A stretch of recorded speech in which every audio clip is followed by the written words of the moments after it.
Is happiness the correct objective of a Muslim in the life of this world? Because happiness has become the buzzword of the 21st century modern man. Wherever you look, wherever you read, whatever TEDx video you want to watch, everyone's talking about the same thing. Top tips to leading a happier life. The most viewed videos online, whether short clips or long lectures or podcasts, they are usually people, interviewees, scholars, leadership managers, influencers, scholars in positive psychology. They're all talking about the same thing, how to be a happier person. Yet I have found in almost all of this research, very few of them will dare to ask the awkward question, to address the elephant in the room. What is the awkward question? Does this world even offer happiness? Is it right to even search for happiness in the world as we know it today? And if the answer is no, what's the alternative? Surely the alternative is misery and depression. As a Muslim, we also ask the same question. Should we be pursuing happiness in the life of this world? Furthermore, does this world offer happiness as we understand it defined in Western literature today? Well, when you look into the book of Allah, and here's where it gets interesting. First of all, how does Allah Jalla Jalaluhu speak about the life of this world? He said, Ya ayyuhal insanu, innaka kadihun ila rabbika kadhan famulaqih. Oh man, you are restlessly toiling towards your Lord and you will meet Him. According to the book of Allah, this world is a home of restlessness, labor and toil.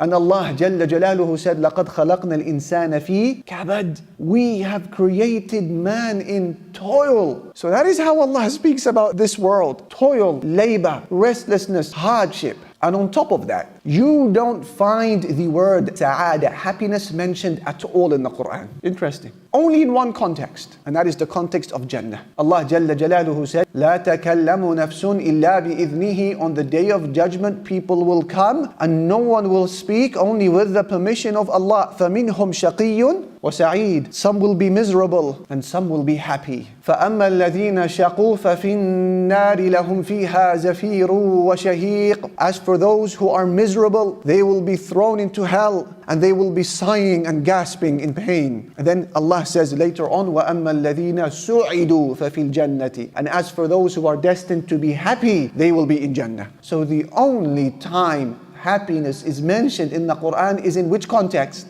Jannah. And that in of itself is a powerful and profound message to humanity, that the happiness of perfection that people are pursuing is not offered by this world. It is only an offering that can be found in Jannah. So bearing in mind how the Quran speaks about dunya, hardship, toil, labor, and bearing in mind how sa'ada, happiness, is only ever mentioned in Jannah, does this mean that life today does not offer any joy? Now we're going to focus on the details, because our religion is massively practical and incredibly realistic. And the Messenger sallallahu alayhi wasallam said, as Al-Hakim narrates in his Mustadrak on the authority of Sa'ad ibn Abi Waqqas, that the Prophet Muhammad alayhi salatu wasallam said, Arba'un min as-sa'ada. There are 4 characteristics that contribute to happiness. Look, المرأة الصالحة, a righteous wife. والمسكن الواسع, a spacious home. والمركب الهنيء, a comfortable vehicle. والجار الصالح, and a righteous neighbor. These things contribute to happiness. And then he said what? وأربع من الشقاوة. There are 4 things that bring about misery.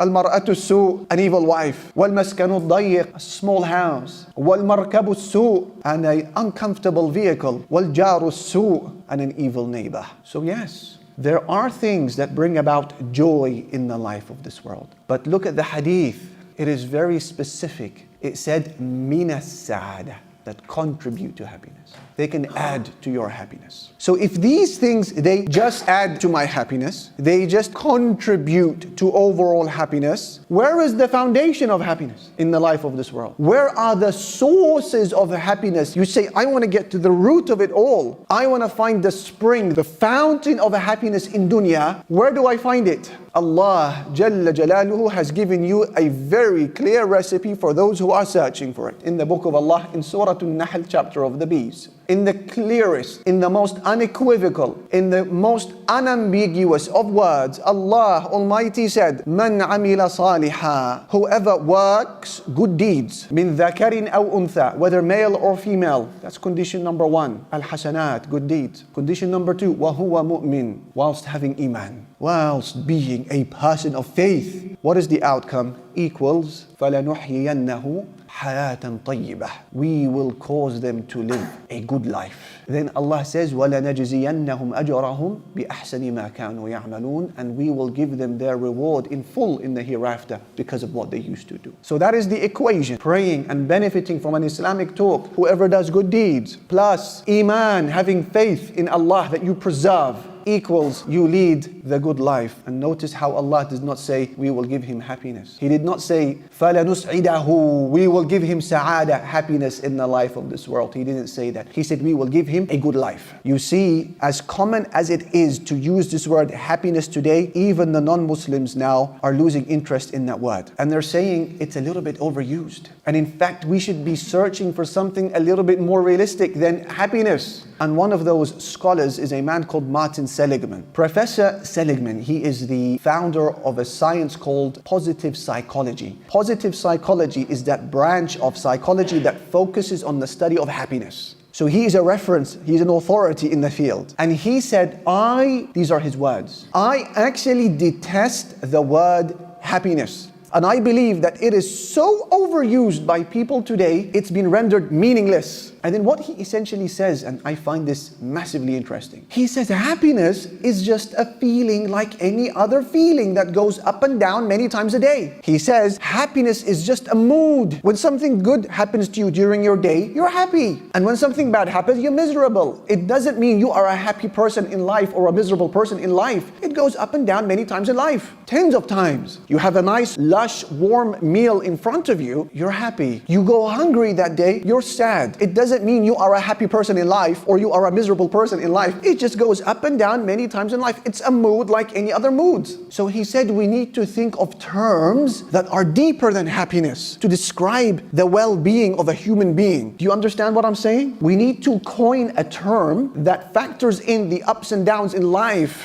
And he speaks in his research about flourishing, meaning despite the booms and busts of your everyday, generally speaking, you're flourishing. He said that's more realistic of a pursuit, to search for flourishing, not happiness. In other parts of his writings, he speaks about well-being. So despite the booms and busts of your everyday struggles, you're having a fight with your wife, a struggle with your husband, cash is a little bit low, whatever it may be, but generally speaking, you're well. Generally speaking, you are well. He said well-being. And in a third part of his research, guess what other word he uses to describe what we should be searching for instead of happiness? The good life. He said we should be looking for the good life. And that is what Allah promises when He said, whoever works good deeds, whether male or female, whilst having Iman, then we will cause them to live a good life.